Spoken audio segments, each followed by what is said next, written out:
사실 요즘은 밤 10시가 되면은 뭐 식당이고 어디고 다 이제 불이 꺼지잖아요. 그게 일상이 됐잖아요. 그런데 이곳은요, 밤 10시가 넘어도 불야성을 이룬다면서요, 김유진 아나운서. 네, 요즘 한강과 청계천 그리고 연트럴파크라고 불리는 서울 홍대 일대의 경의선 숲길 등 서울 지역의 야외 공원에 청년들이 술을 마시러 모여들고 있다고 합니다. 아이고. 왜냐하면 아까 앵커님 말씀해 주신 것처럼 음식점이나 주점은 지금 10시가 되면 문을 닫잖아요. 네. 그러니까 식사를 하고 나서 공원으로 가서 노상 술판을 벌이고 있는 거죠. 이게 지금 이제 어제 모습이에요? 네, 맞습니다. 이 정부는 지금 4차 대유행 위기다 그러면서 방역 지침 준수해달라고 호소하고 있는 상황이지만 지금 보시는 것처럼 아무래도 코로나19 사태가 길어지면서 피로감이 한계에 달하는 상황이다 보니까 제대로 지켜지지 않고 있는 상황입니다.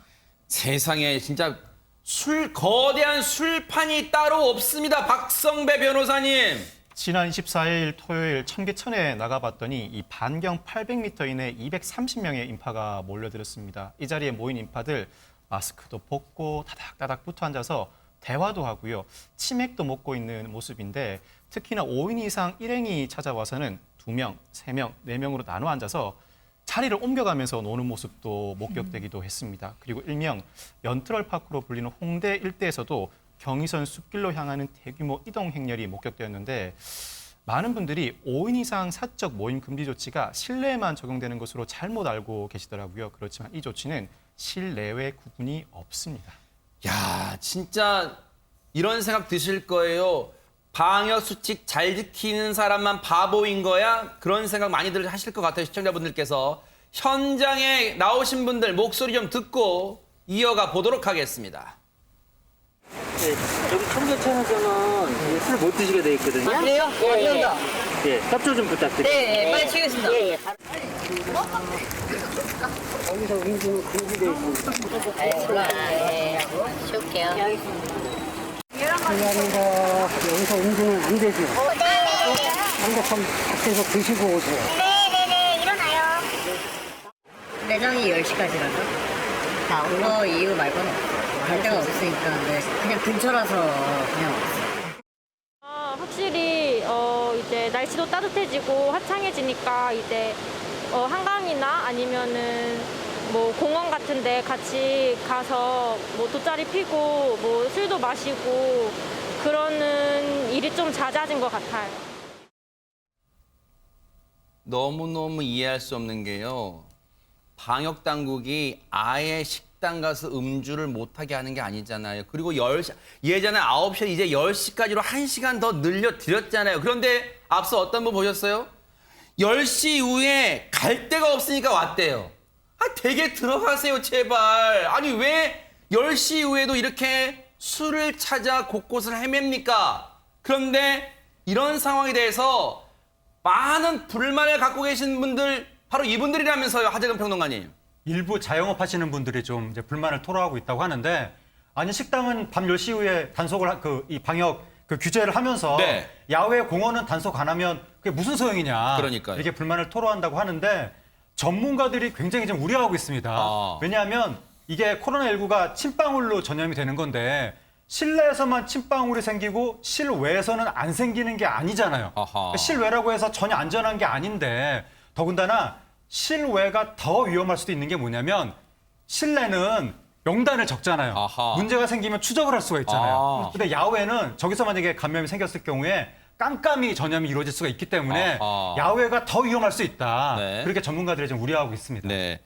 감염 경로를 모를 수 있다. 모를 가능성이 크다. 그렇게 좀 순화하겠습니다. 요즘은 표현을 조금 순화해야 되기 때문에요. 그런데 이런 가운데 공군 부대에서요, 이런 일이 벌어졌다고 합니다. 박성배 변호사님. 이 경남 사천의 공군부대 제3훈련 비행단장인 A 준장이 지난 20일 부대 내 운동장에서 간부 20여 명과 축구 경기를 합니다. 그 과정에서 상당수 간부는 마스크를 착용하지 않았고요. 그런데 당시에 축구 경기에 참가했던 간부 한 명이 고열 증세를 보여 검사를 실시한 결과 코로나19 양성 판정을 받게 됩니다.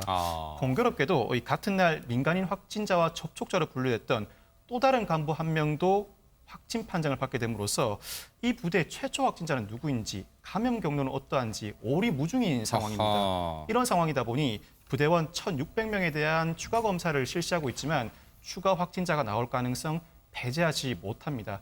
익명의 제보자에 따르면 이 A 준장이 그 외에도 이 경기권에 거주하는 자신의 부인을 매주 주말 이 사천 부대로 이동시켜 골프를 치게 했다고 합니다. 이 단장부터가 방역 수칙을 준수하지 않으니까 이 비행단이 코로나19에 감염돼 부대 기능을 수행하지 못하고 있다고 주장하고 있습니다. 보세요. 이럽니다, 이래.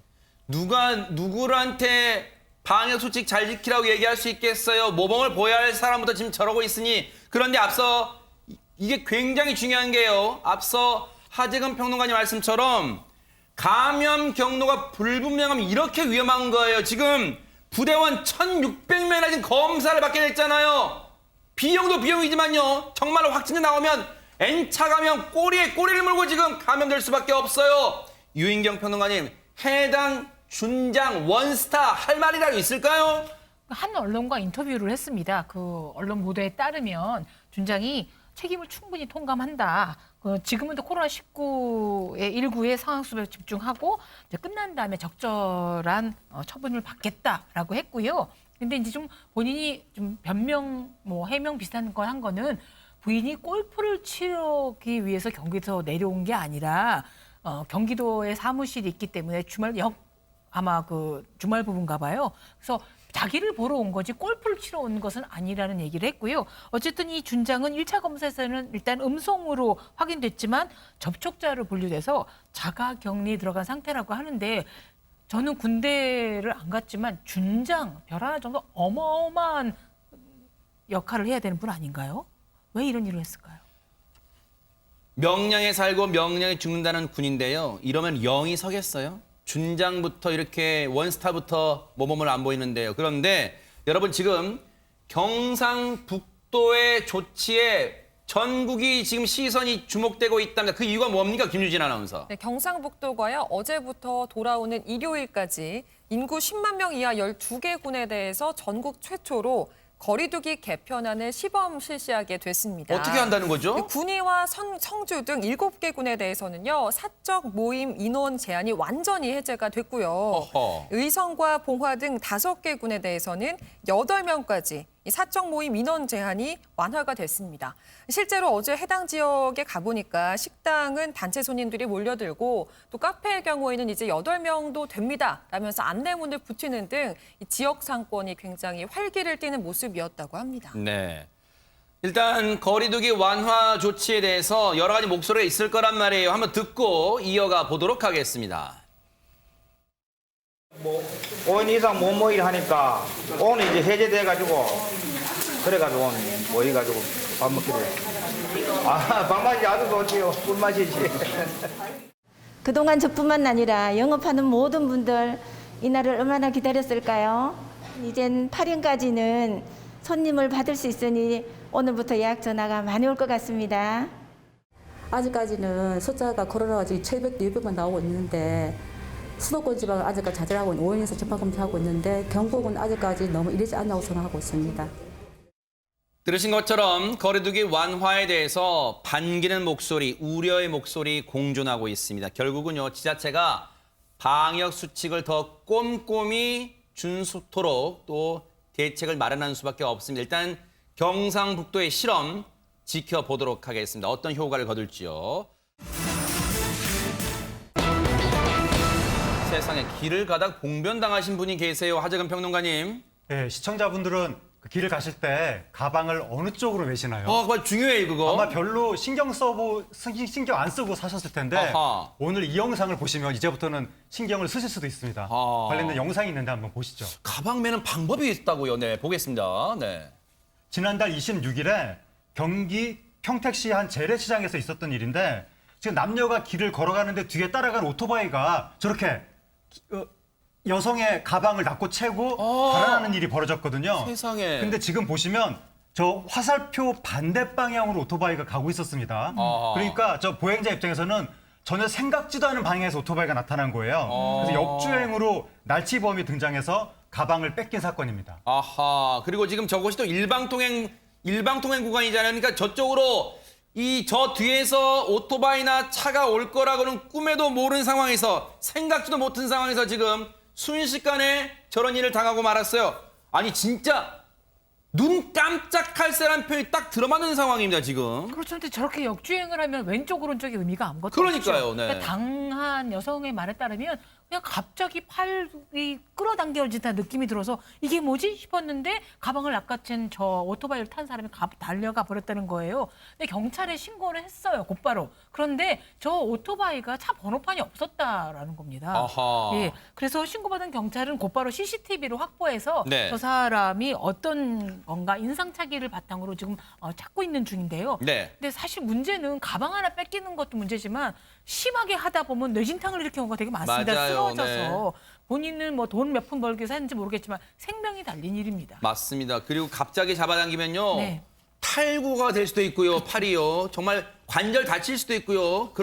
그런 큰 피해를 줄 수도 있어요. 신체에. 그런데 저 날치기 용의자를 추적하는 사이에 또 다른 일이 벌어졌다면 이게 대체 무슨 얘기입니까? 박성배 변호사님. 인근 주택가에서 2차례나 더 날치기를 당했다는 신고가 접수됩니다. 이 2시간 사이에 3차례 범행을 저지르게 된 것인데 이 범행이 한 차례가 아니라 2차례 이상 반복될 경우에는 현장에 출동하는 파출소, 지구대 경찰이 검거하는 것이 최선입니다. 그렇지 아하. 않고 강력팀 경찰이 수사에 착수한 경우에는 며칠 걸려야 검거할 수 있습니다.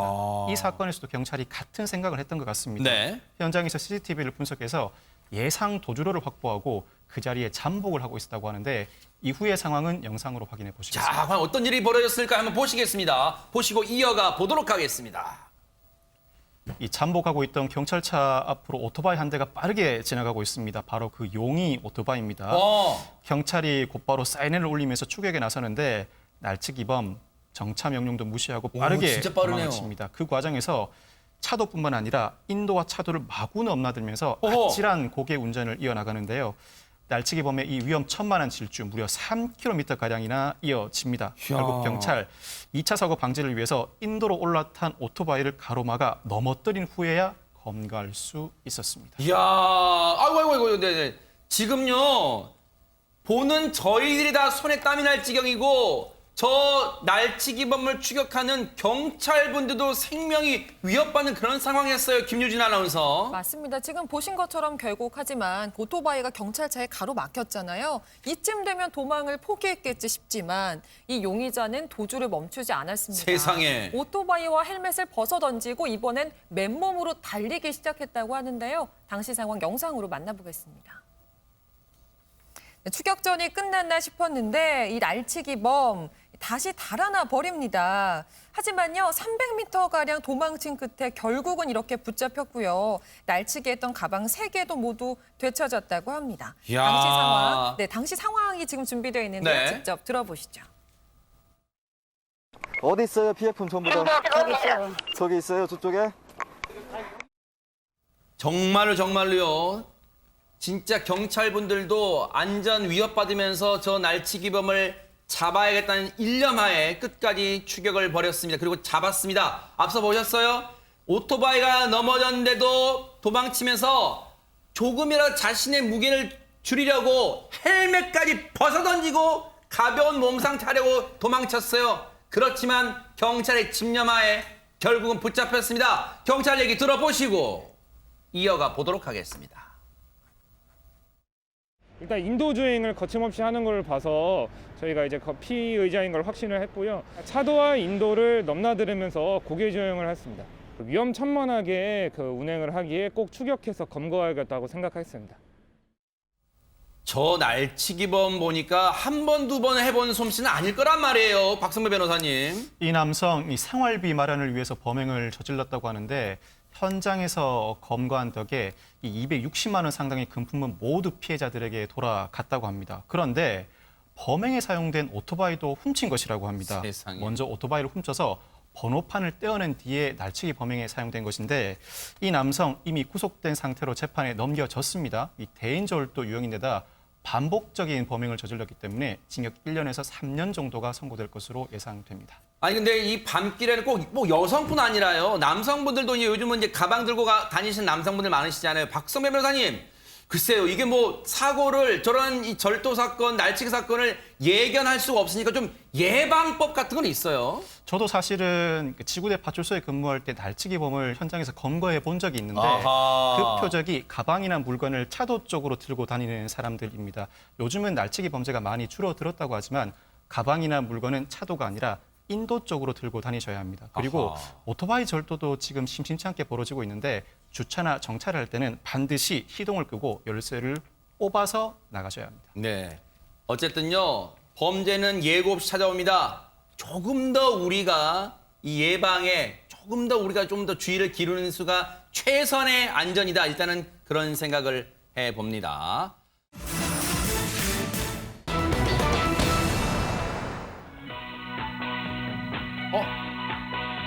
말 하나 많아 편집되는 너는 말을 하나 많아 머리 만나 사람 마음 만나 이거, 김유진 아나운서, 이거 귀에 익은 멜로디인데, 이거 정확히 노래가 뭐죠, 제목이? 이 노래 제목이요. 하나 마나 아하, 싱인데요. 맞아요. 이제 기억나셨죠? 아하, 네. 그런데 최근에요. 자치단체에서요. 새로 만든 시설이나 장소에 이름을 지어달라면서 공모전을 하는 경우가 참 많습니다. 아하. 근데 이게 참신한 아이디어를 구하기 위해서 하는 거다 보니까요. 적지 않은 상금이 걸리기도 하거든요. 그런데 정작 그 공모에서 당첨이 된 이름을 살펴보고 나면 이거 정말 허탈하기까지 하고요. 황당함을 감출 수가 없다고 합니다. 네. 먼저 최근 논산에서 있었던 한 공모전과 관련된 영상이 준비되어 있는데요. 함께 만나보시죠. 충남 논산시 탑정호 한가운데 길게 펼쳐진 출렁다리. 총 길이 600m로 국내에서 가장 긴 멋지네요. 출렁다리인데요. 네. 맞죠? 이 다음 달 개장을 앞두고 있어서요. 논산시가 이 다리 이름을 지어달라면서 공모전을 열었는데 그림 같네요, 진짜. 네, 네. 결과가 너무 황당하고 충격적이기까지 하다고 합니다. 아니, 이제 풍광은 아름다운데 왜 공모전의 결과가 충격적이랄까요?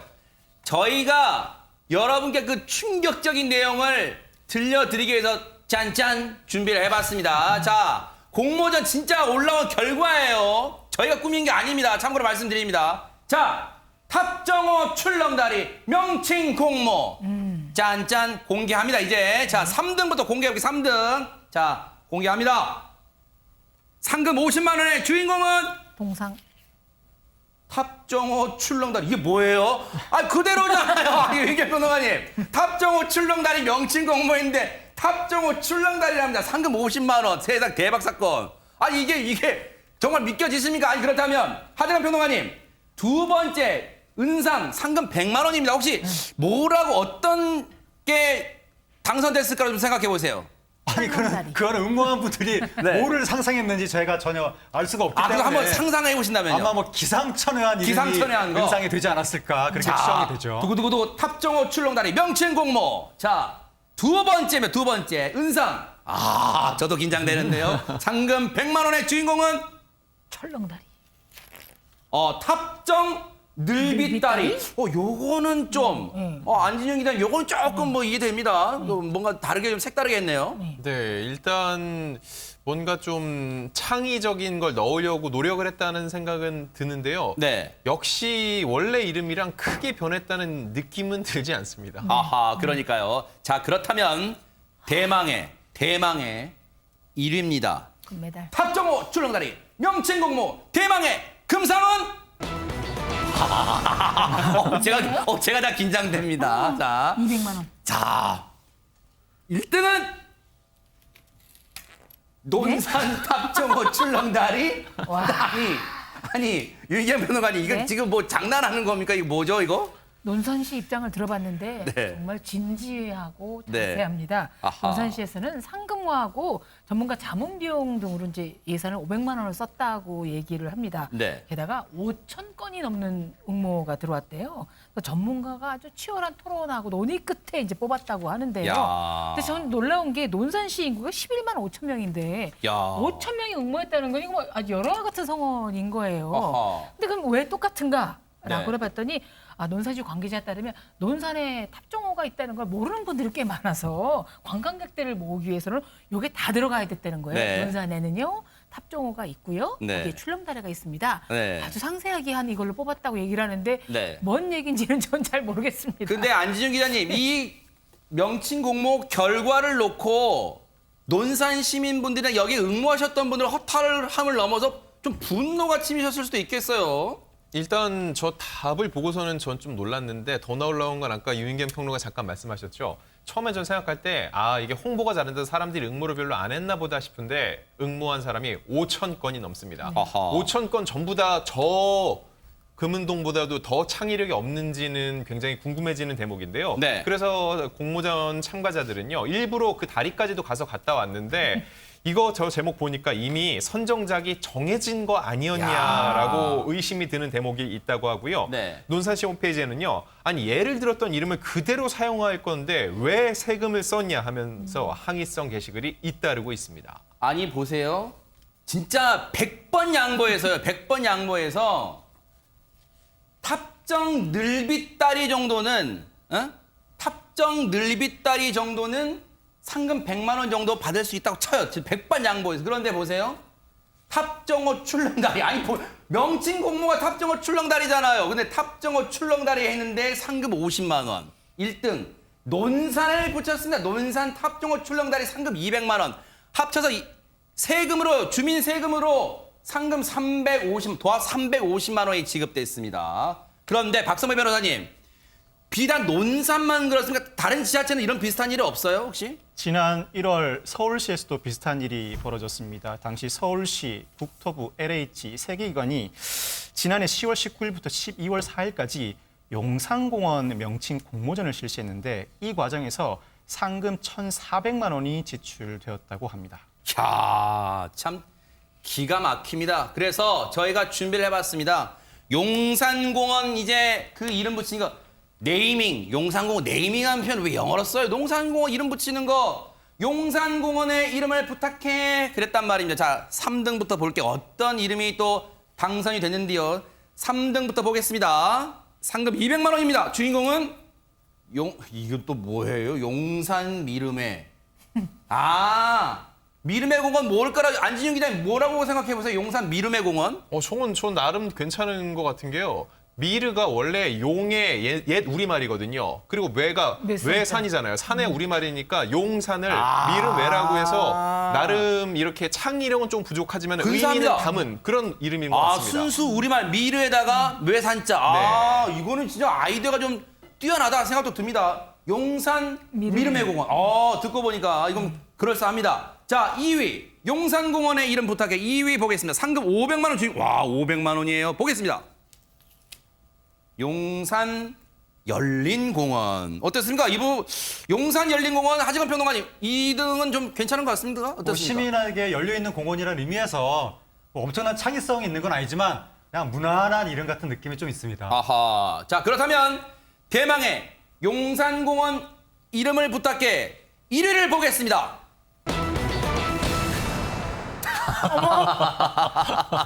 박성배 변호사님, 용산공원 이름을 부탁해 대망의 1위가 용산공원이랍니다. 허탈합니다, 이거 진짜. 용산공원 명칭 공모전을 실시했는데 1위로 채택된 이름이 용산공원이다. 2등과 3등도 사실 저는 크게 마음에 와닿지 않는데 용산공원이 아니라는 것만 해도 대단해 보입니다. 아니 근데 여기 공모예요. 앞서 논산하고는 다르게 용산공원 이름 공모에는요. 하재건 평론가님 무려 1,400만 원 정도의 지금 예산이 들어갔어요. 그리고 9,401명이 응모를 했다는 거예요. 네. 수많은 분들이 아이디어를 제시했을 텐데 왜 도로 용산공원이냐 너무 좀 황당한 거죠. 그런데 설명을 들어보니까 이게 뭐 자의적으로 그렇게 당선작을 뽑은 게 아니라 온라인 투표를 했답니다.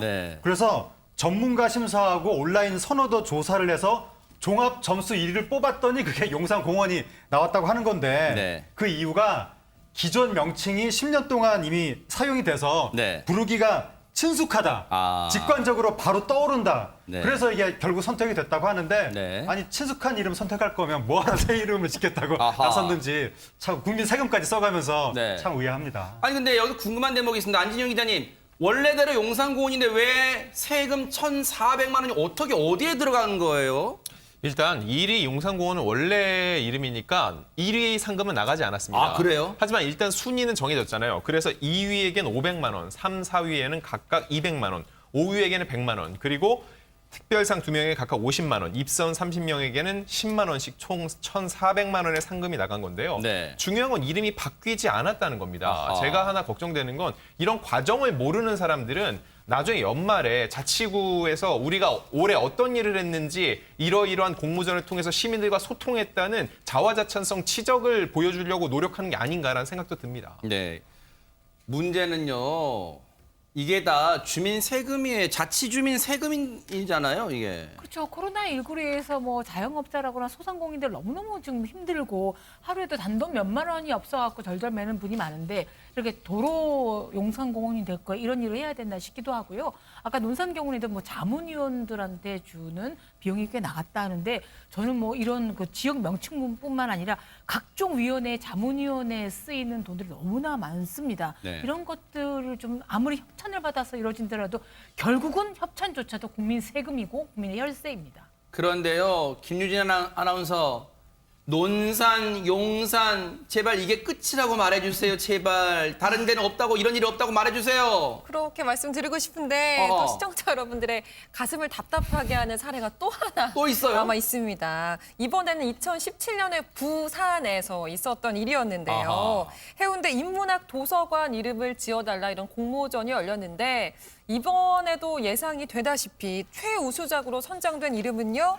해운대 인문학 도서관이었습니다. 아하. 그런데 이마저도요, 전국에 한 450여 명이 지원을 했는데 무려 13명이 해운대 인문학 도서관을 써서 낸 거예요. 네. 그러다 보니까 1등을 어떻게 정했느냐, 무작위 추첨을 해서요.